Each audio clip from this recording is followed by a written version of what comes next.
우리 집은 부모님과 결혼한 언니 그리고 제가 있습니다. 형부 부모님은 일찍 세상을 떠나셔서 혼자였어요. 우리 언니와 결혼을 한 형부는 화목한 우리 가족을 보며 정말 좋아했어요. 우리 부모님도 그런 형부를 정말 좋아했고요.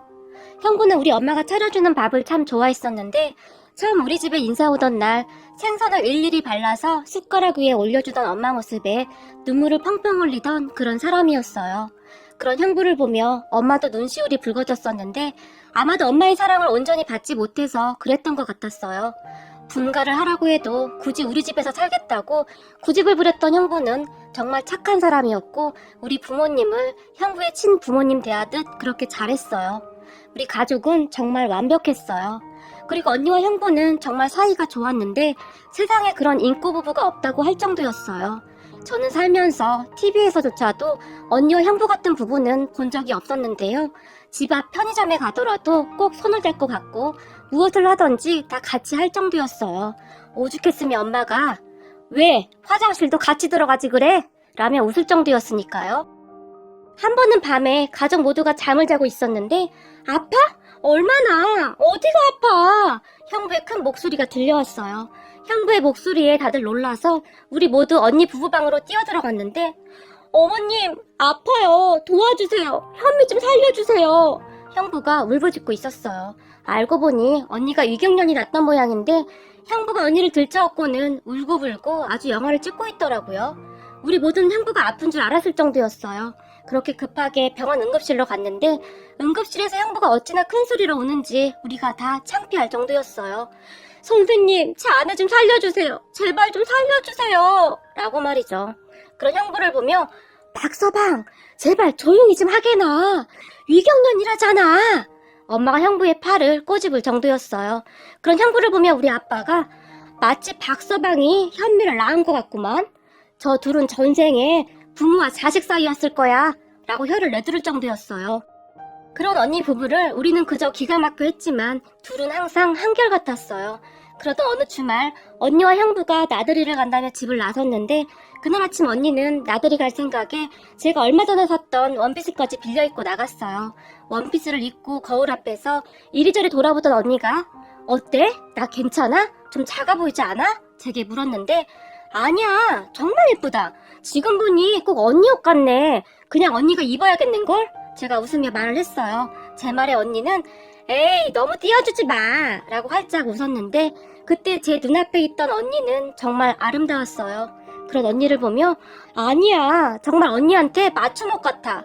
어차피 한 번도 안 입었던 옷인데 언니가 그냥 입으면 되겠다. 진짜? 이거 꽤 비싸다고 했잖아. 그럼 내가 미안한데? 언니가 미안하다는 듯이 말을 했는데 됐어. 조금 있으면 언니 생일인데 이번 생일 선물은 이 원피스로 퉁치자. 정말? 그래도 되겠어? 나는 좋긴 한데. 언니가 다시 미안한 표정으로 말을 했어요. 난 괜찮으니까 오늘 형부랑 좋은 시간 보내고 사진도 많이 찍고 와. 오랜만에 하는 나들이잖아. 제가 언니의 옷 메시를 만져주며 말을 했고 언니는 정말 신이 나서 나갔어요. 그렇게 언니와 형부가 나간 지 몇 시간이나 지났을까요? 엄마 핸드폰으로 전화가 한 통 걸려왔는데 김현미 씨 어머님 되시죠? 어떤 남자가 엄마에게 물었어요. 모르는 전화번호로 전화가 걸려왔고 웬 낯선 남자의 목소리가 들리던 순간 엄마의 눈동자가 심하게 떨리고 있었는데요. 네, 그런데 누구시죠? 엄마가 물었고 경찰입니다. 죄송한데 지금 땡땡 병원으로 오셔야 할 것 같습니다. 남자는 간단 명료하게 대답을 했다는데 그런 남자에게 무슨 일이시죠? 우리 현미에게 무슨 일이라도 생긴 건가요? 그 순간 엄마의 목소리와 손이 심하게 떨리고 있었어요. 그리고 전화를 건 남자가 저기 그게 말이죠. 교통사고가 있었습니다. 따님과 옆에 있던 남자분이 지금 응급실에 있는데 빨리 오셔야 할 것 같습니다. 땡땡 병원입니다. 라고 말을 했고 그 말을 듣던 순간 엄마가 전화기를 놓쳤는데요. 제가 급히 다시 전화기를 받아들고는 여보세요? 뭐라고요? 제가 다시 물었어요. 어머님께 말씀드렸는데 지금 여기 땡땡 병원입니다. 여기로 빨리 좀 오셔야 할 것 같습니다. 지금 응급 상황이라서요. 사고 소식을 전하는 남자도 꽤나 힘들어하는 듯 했어요. 그렇게 저는 주저앉아 있던 엄마와 방에 있던 아빠를 모시고 급히 택시를 타고 병원으로 갔어요. 손이 떨려서 도저히 운전을 할 수 있는 상황이 아니었어요. 택시에 탄 엄마는 현미야, 이게 무슨 일이야? 현미야, 엄마가 간다. 무사하기만 해다오. 내 딸 현미야. 울다가 몇 번을 쓰러졌는지 모르겠네요. 그렇게 우리는 얼마 후 병원에 도착을 했는데 병원 응급실 앞은 의사와 환자 가족들이 뒤엉켜 있었고 여기저기에서 울음소리가 들려왔어요. 언니와 형부만 사고가 난 것이 아니라 몇 중 추돌 사고라고 했는데 자세히 기억이 나진 않습니다. 너무나 끔찍한 기억이었거든요. 그렇게 응급실 앞에 서 있었는데 잠시 후에 병원 침대 위에 누워있는 언니가 보였어요. 그토록 아름답게 준비를 해서 나갔던 우리 언니의 모습은 처참했는데요. 차마 똑바로 쳐다볼 수가 없을 정도였어요. 그리고 그 옆에 누워있던 형부도 심각했던 건 마찬가지였는데 우리는 그런 둘을 두 눈으로 확인하고도 도저히 믿을 수가 없었습니다. 불과 몇 시간 만에 사람이 어떻게 그렇게 될 수가 있단 말입니까? 그때의 심정은 그 어떤 말로도 표현할 수가 없을 정도였어요. 그런 언니와 형부를 보던 엄마는 그 자리에서 기절해버리셨고 아빠도 넋이 나가버린 듯 휘청휘청 거리고 계셨어요. 그러다가 아빠가 바닥에 그대로 주저앉아 버리셨는데 의사와 간호사가 그런 엄마 아빠를 급히 침대에 눕히는 듯 했어요. 하지만 저도 너무나 충격을 받았던지라 몸을 움직일 수가 없었는데요. 간호사가 저를 보며 보호자분 괜찮으세요? 라고 묻는 소리가 들렸지만 몸을 움직일 수도 대답을 할 수도 없었어요. 저에게는 하나밖에 없는 너무나도 착한 언니였어요. 저에게 항상 양보만 하던 우리 언니였는데 아침에 제가 준 원피스를 입고 그저 신나서 나가던 언니였는데 도대체 왜 우리 언니에게 이런 일이 생겼는지 이해를 할 수도 없었고 저는 그저 신이 원망스러울 뿐이었습니다. 그렇게 혼이 반쯤 나가있던 제게 보호자분, 부모님도 많이 놀라셨는데 따님이라도 정신 바짝 차리셔야죠. 간호사 한 분이 제 손을 잡아줬는데 그때서야 제 눈에서 눈물이 비오듯이 쏟아져 나왔어요. 저기 오늘 밤이 고비인데 아무래도 마음의 준비를 하시는 것이 좋을 것 같습니다. 의사가 말을 했는데 의사는 아무런 감정도 표정도 없어 보였어요. 제가 질문할 시간도 주지 않고 의사는 바로 다른 환자에게 가버렸어요. 의사는 정말 냉정했고 마치 아무런 감정도 없는 사람 같았어요. 그리고 언니는 그날 제가 줬던 원피스 한 벌만 고스란히 남긴 채 우리에게 작별 인사도 없이 그날 밤 정말 거짓말같이 세상을 떠났어요. 다만 형부만이 며칠 만에 눈을 떴는데 형부 입에서 나온 첫 마디는 현미야 였습니다. 참 안타까웠던 것은 형부는 언니의 장례식조차도 참석하지 못했습니다. 우리가 장례식을 치르던 그 순간까지도 형부는 의식이 없던 상황이었으니까요. 그렇게 형부는 눈을 뜨자마자 언니를 애타게 불렀는데 다리에 깁스를 한 상태였는데 발버둥을 치다가 침대에서 떨어지기도 했어요. 그 바람에 링겔도 다 뽑아버리며 처제, 우리 현미 어딨어? 현미 괜찮은 거지? 형부는 마치 미친 사람 마냥 언니의 이름을 불러댔어요. 언니의 장례식이 끝난 다음 엄마 아빠도 병원에 입원해 있던 상황이라 제가 형부의 병실을 지켰거든요. 사실 그때쯤 저도 쓰러지기 직전이었지만 이를 악물고 버틸 수밖에 없었어요. 형부에게는 우리 가족밖에 없었으니 별다른 방법이 없었어요. 형부는 계속해서 소리를 질러댔고 결국 의사가 와서 진정제를 투여하고 나서야 잠이 들곤 했어요. 그러다 잠에서 깬 형부가 다시 소리를 지르며 언니를 찾았는데 그런 형부를 보며 형부, 이제 언니는 없어요. 형부가 그렇게 누워있는 동안 언니가... 제가 차마 말을 잇지 못했는데요. 거짓말하지 마, 처제. 나한테 왜 그러는 거야? 현미 어딨어? 나 현미한테 데려가줘. 제발 이렇게 부탁할게. 제발 부탁이야. 나도 현미 따라갈 거야. 형부는 그렇게 며칠을 울부짖어댔어요. 그런 형부를 보며 형부, 정신 똑바로 차리세요. 지금 우리가 의지할 사람은 형부밖에 없어요. 엄마 아빠도 지금 충격으로 밥도 못 남기고 있다고요. 그런데 형부까지 이러면 우리는 누구한테 의지해요? 빨리 일어나서 엄마 아빠 챙겨야 할 거 아니에요. 제가 소리를 질렀어요.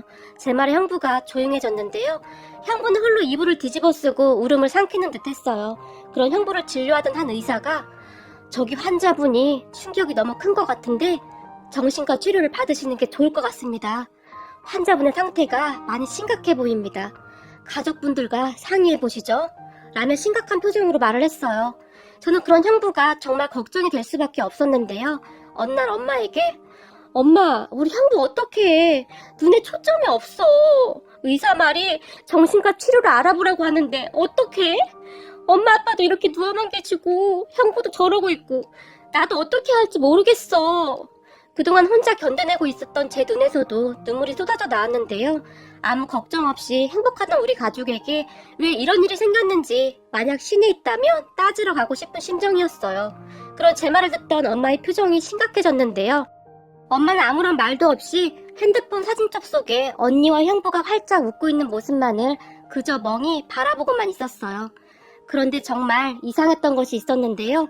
얼마 뒤 엄마 아빠가 퇴원을 했음에도 불구하고 엄마는 형부의 병실에 단 한 번도 들르지 않았어요. 그런 엄마에게 엄마, 형부도 지금 많이 힘든데 엄마가 가봐야 하는 거 아니야? 제가 어렵게 말을 꺼냈는데 힘들어? 누가 힘들어? 왜 살아도 불만이라니? 네 형부는 그래도 살았잖아. 근데 뭐가 불만이래? 엄마가 소리를 질렀는데 엄마의 눈에는 도끼가 가득해 보였어요. 엄마 왜 그래? 사고였잖아. 형부도 지금 많이 힘들어해. 그래 사고였지. 근데 왜 내 딸만 그렇게 됐냐고 도대체 왜? 엄마가 다시 고함을 질러댔어요. 알았어 엄마. 그만해. 흥분하지 마. 제가 그런 엄마를 가만히 안아주었고 엄마는 제 품에서 다시 폭폭 눈물을 흘리며 현미야, 내 딸 현미야. 이 엄마는 어떻게 살라고 네가 이럴 수가 있는 거냐. 이 무심한 거사. 엄마가 목 놓아 웃었어요. 그렇게 아빠만이 형부의 병원에 몇 번 왔다 가셨는데 그런 아빠를 보며 우리 딸 그렇게 만든 인간한테 가긴 왜 가? 당신이 그러고도 아빠야? 엄마가 소리를 질러댔고 여보 제발 좀 이게 어떻게 박서방 잘못이야.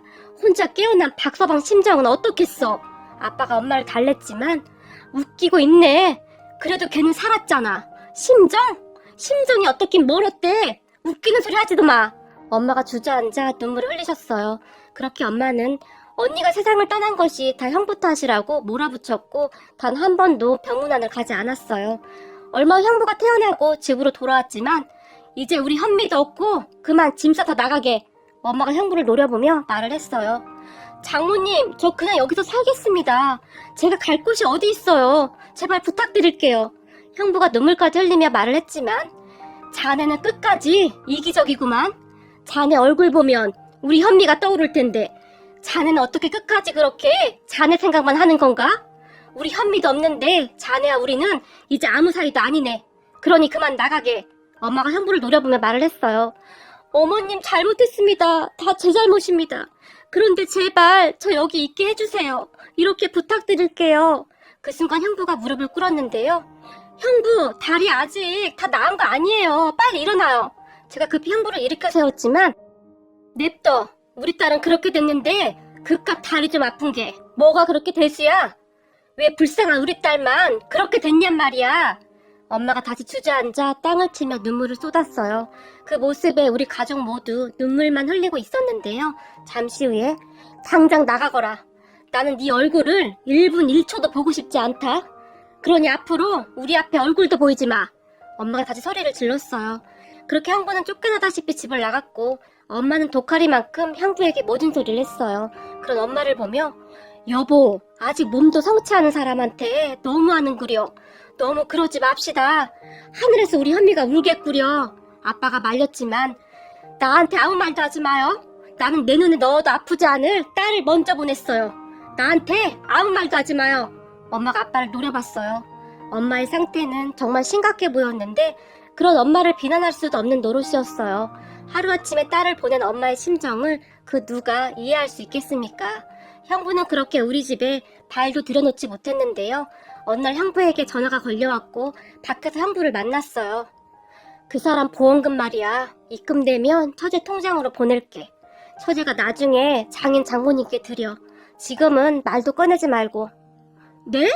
그걸 왜 저희한테 주세요? 형부가 받는 게 맞는 거잖아요. 제가 놀라서 물었지만 전에 그 사람이 친구 부탁으로 생명보험을 가입할 때 나한테 빈소리로 혹시 자기가 잘못되면 보험금 중 일부를 장인 장모님께 드릴 수 있냐고 물어봤었는데 그때는 내가 괜한 소리 하지 말라고 막 화를 냈었는데 형부가 차마 말을 잊지 못한 채 눈물을 흘렸어요. 그런 형부의 말에 제가 놀란 채 네? 그게 무슨 말이에요? 그러게, 나도 뭐가 뭔지 모르겠다. 아무튼 나는 보험금 필요도 없어. 그 사람 그렇게 되었는데 이 돈으로 내가 어떻게 살겠어? 나중에 장인 장모님께 드려. 장인 장모님께 내가 해드릴 수 있는 게 이거밖에 없으니까. 형부가 괴로운 듯 머리를 감싸 안으며 말을 했어요. 제가 계속 거절을 했지만, 처제, 나 지금 그 사람 따라가고 싶은 심정인데 장인 장모님과 처제 때문에 버티고 있는 거야. 그러니까 제발 내 부탁 좀 들어줘. 부탁이야. 형부가 갑자기 큰 소리로 울음을 터뜨렸어요. 그런 형부를 보며 결국 저는 알았다고 하고 집에 돌아왔는데 얼마 뒤에 부모님께 그 사실을 말할 수밖에 없었어요. 저 혼자 결정할 일은 아니었거든요. 왜냐하면 보험금의 액수가 꽤 컸거든요. 다른 집들은 이런 일이 일어난다면 서로 가져가려고 난리라고 하던데 제 말을 들은 우리 부모님은 노발대발 하셨고 그 인간한테 당장 전화해! 엄마가 소리를 질렀어요. 그 모습에 제가 엄마 진정 좀 해. 내가 다시 보험금 형부한테 갖다 줄게. 제발.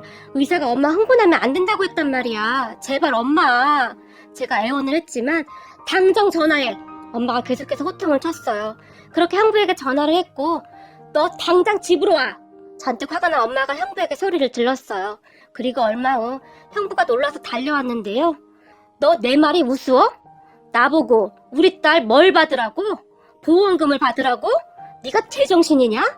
우리가 너한테 어떻게 했는데 네가 우리한테 이럴 수가 있어.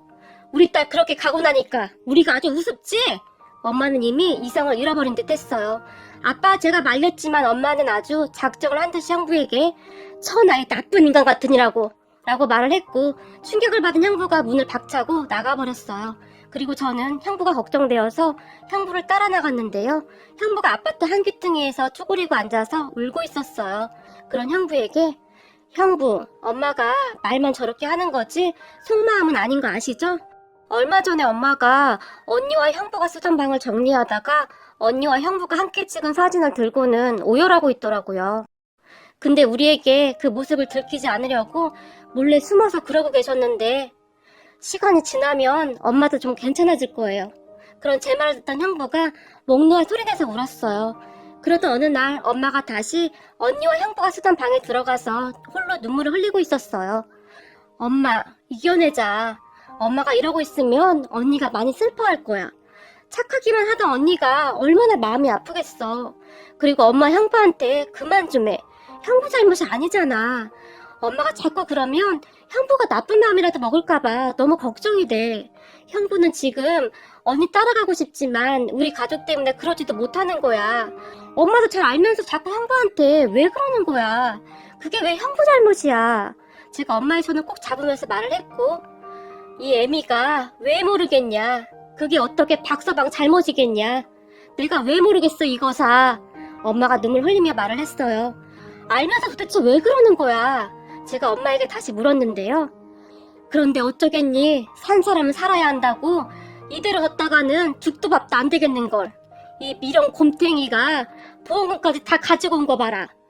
미련해도 어쩌면 그렇게 미련할 수가 있는지. 하는 짓이 네 언니랑 아주 똑같아. 박서방도 내 자식인데 애미가 자식 잘못되는 걸 어찌 보고만 있겠냐. 빨리 정을 끊어내야 박서방도 다시 살아가지.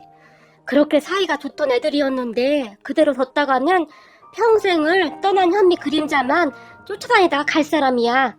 아직 저렇게 젊은 사람을 그렇게 둘 수가 있겠니? 말을 하던 엄마가 눈물을 흘렸어요. 그런 엄마의 말에 제가 그저 놀라서 바라만 보고 있었는데요.